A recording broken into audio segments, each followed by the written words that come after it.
Hello friends, কেমন আছো তোমরা সবাই? আমি ভালো আছি, আশা করছি তোমরা সকলেও ভালো আছো। তো ঠান্ডা ভীষণ পড়েছে, তো তোমাদের সেদিকে ঠান্ডা কেমন পড়েছে আমাকে কমেন্ট করো কিন্তু। আর এই যে দেখো, আমি সন্ধ্যাবেলা কী বানাচ্ছি, চপ বানাচ্ছি। তোমাদেরও নিশ্চয়ই চপ খেতে ভালো লাগে, বাঙালির প্রিয় জিনিস হচ্ছে চপ মুড়ি। তো এই যে আমার বানানো হয়ে গেছে, আর এদিকে ওদেরকে দিয়েও দিয়েছি। তো ঠান্ডা পড়েছে ভীষণ, তাই একটু কিছু ঝাল ঝাল খেতে ইচ্ছে করছিলো, তাই বাড়িতে একটু চপ বানিয়ে ফেললাম। তো তোমাদের কাদের কাদের চপ ভালো লাগে তো আমাকে কমেন্ট করো। চপ মুড়িতে সন্ধ্যাবেলা বানিয়ে নিশ্চয়ই তোমরাও খাও।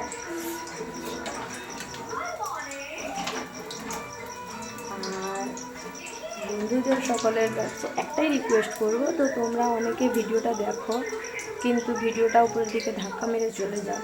তো প্লিজ একটা সুন্দর করে একটা কমেন্ট করে দাও। কমেন্ট করলে তো কিছু যায় আসে না, ভালো তবেই তো আমি তোমাকে চিনতে পারবো, তুমি আমাকে চিনতে পারবে, তাই না? তো প্লিজ একটা সুন্দর করে গঠনমূলক কমেন্ট করে দাও।